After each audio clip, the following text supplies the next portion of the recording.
एक और जो शर्मनाक घटना की बात कर रहे हैं, अब बिंदल जी जो है आजकल हमारे भाजपा के अध्यक्ष बन गए दोबारा से। अब उनका जो है हमेशा एक तंज जैसा एक स्टेटमेंट वो देते हैं, कहते हैं कि शर्मनाक घटना थुनाग में घटी। तो शर्मनाक घटना तो ये है कि राष्ट्रीय ध्वज का अपमान हुआ, इससे बड़ा शर्मनाक घटना क्या होता है?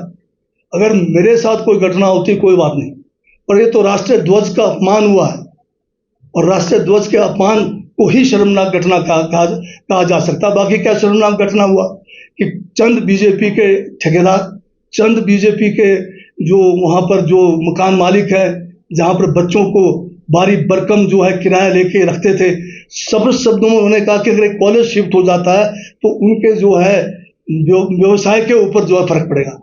क्या चंद बीजेपी के व्यवसायों के चक्कर में, उन ठेकेदारों के चक्कर में क्या हम अपने बच्चों का, छात्र छात्राओं का जान असुरक्षित में डालें?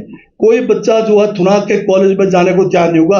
ये बच्चे जो है एंट्रेंस एग्जाम से पूरे इंडिया से आते हैं, इसमें हिमाचल से आते हैं। ये कोई थुनाग के या जनजातीय क्षेत्र के बच्चों के लिए नहीं है कॉलेज, ये कॉलेज है एंट्रेंस एग्जाम के बेस से होता है।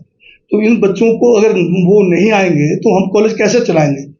तो इस बात को ध्यान रखना चाहिए। बीजेपी वाले जब कुछ बोलते हैं, उन्होंने इस बात को मोड़ के किसी और तरफ को लगा दिया, जबकि हकीकत ये है कि कुछ चंद बीजेपी के ये जो कार्यकर्ता जो वहाँ मकान मालिक हैं, उनको फायदा पहुंचाने के लिए इतना बड़ा ड्रामा, इतना बड़ा जो है इसने राष्ट्रीय ध्वज का अपमान केवल अपनी स्वार्थ पूर्ति के लिए इन लोगों ने किया है।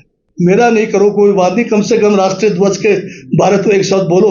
इनके मुंह क्यों सिले हुए है उस पार्टी से जो राष्ट्रीय ध्वज को चाहते नहीं थे? तिरंगे का अपमान, अब तिरंगा यात्रा करने वाले, तिरंगा का अपमान देखा हुआ सबने, आपने किस किस्म से हुआ?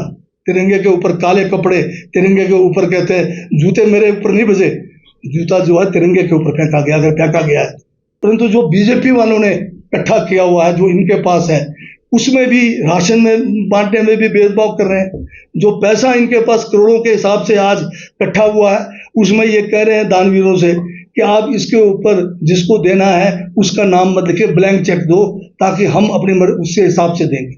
मैं आपके माध्यम से जयराम और जो इनके प्रदेश अध्यक्ष हैं, उनसे जितना भी दानी लोगों ने बीजेपी के पास किसी भी किस्म का राहत सामग्री दिया है और जो कैश या जो इन्होंने पैसे में दिया है, उसका एक एक का हिसाब दीजिए।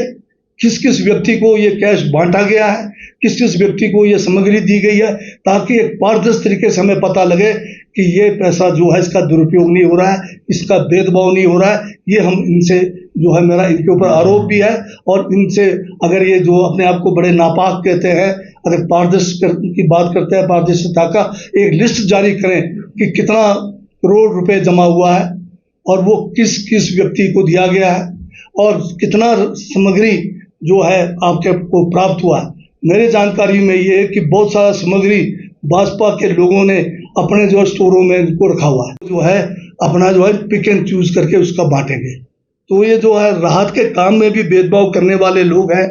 मैं इनसे यही कहूँगा कि आप बताइए, मौका है, लिस्ट जारी कीजिए, ताकि हम उस लिस्ट को सरकारी लिस्ट के साथ टैली करेंगे और उन लोगों से भी पूछेंगे कि आपको इन्होंने जो है कितनी राशि दी है, कितनी सामग्री दी है।